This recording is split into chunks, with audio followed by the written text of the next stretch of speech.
Les autorités n'ont aucun moyen de prouver qu'il est en cavale, pardon. Et vous n'avez aucun moyen de prouver qu'il est en détention. Donc on s'en sort pas, quoi. Ça fait 60 jours qu'on nous raconte des histoires, soit d'un côté, soit de l'autre, c'est l'un ou l'autre. Donc est-ce que vous n'avez pas quelque chose de plus pour étayer, pour nous dire un peu, il est en détention, d'accord, mais avec sur quelle base vous pouvez l'affirmer, quoi. Parce que de l'autre côté, on ne peut pas nous dire, on ne peut pas nous donner de preuve de la cavale, donc personne ne peut rien prouver, quoi.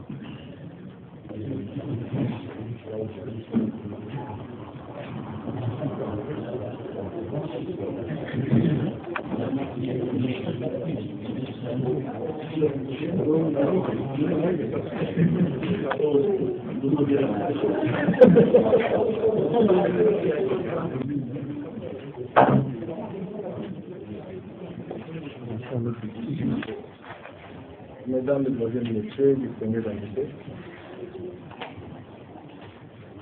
les politiques des droits et les organisations fondamentales de défense des droits de l'homme est vivement préoccupée par la disparition de M. Eugène Dionis Longala, président national de la démocratie chrétienne des scientifiques, et la façon dont le gouvernement congolais gère ce dossier. M. Eugène Longala, député élu de Kinshasa et porte-parole de la majorité présidentielle populaire, plateforme politique de soutien à M. Etienne Tshisekedi Lumumba, président de l'Union pour la démocratie et le progrès social qui devait être ainsi. En effet, l'opinion se souviendra que le 26 juin 2012, aux environs de 22 heures, un groupe de policiers sous le commandement du colonel Kanyama, commandant de la police nationale du district de la Lukunga, ville de Kinshasa, est descendu à la permanence de la démocratie chrétienne si cette avenue colonel Ebea dans la commune de la Gombe et a investi les lieux. Messieurs Sonizao et Ntimo Kolon, respectivement, éléments de la police nationale congolaise, commis à la gare de M. Dion Longala, et maçons travaillant au chantier de sécurité, seront mis aux arrêts et embarqués autour de 23 heures au commissariat de la police du district de Mukunga, communément appelé Camp du Fouroula, et dépositer les faits en faction autour de lui.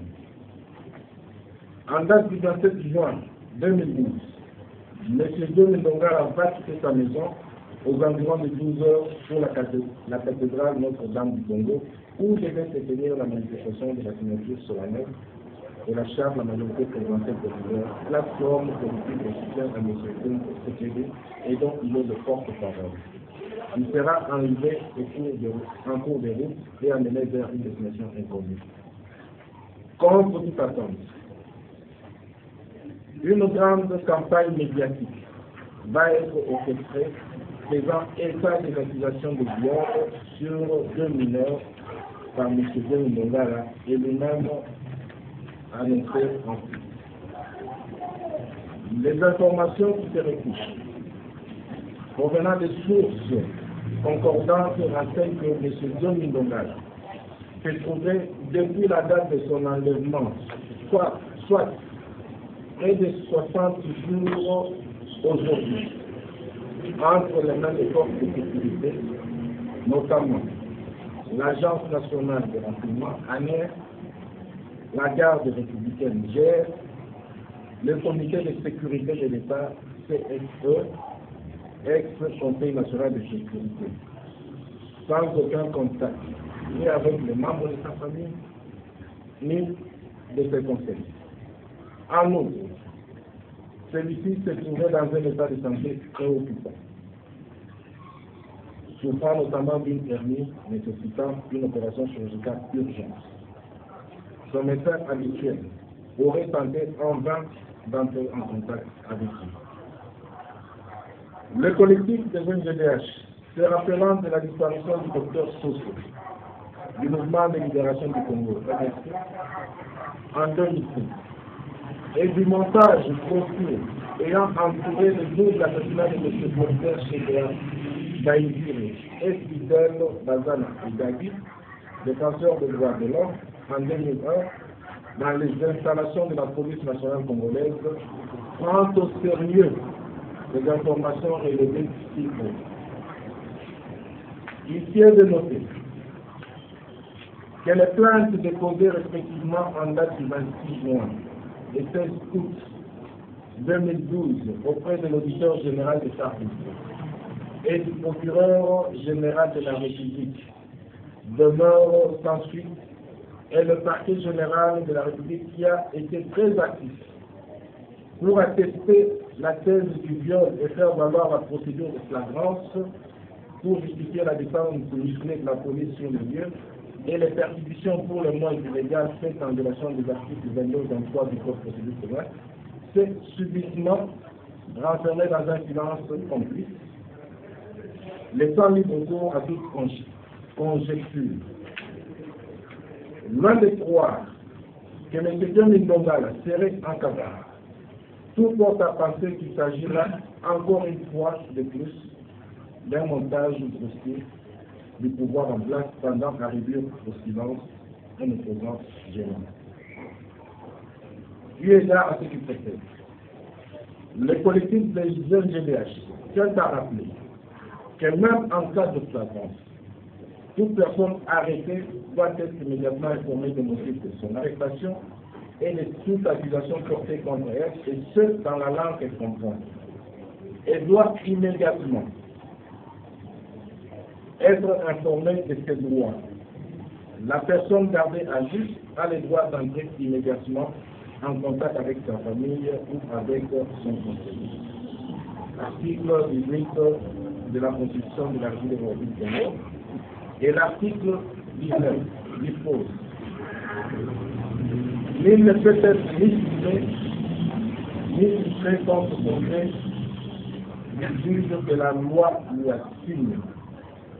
En outre, l'article 1er de l'ordonnance loi numéro 78 et 001 relative à la répression des infractions flagrantes dispose: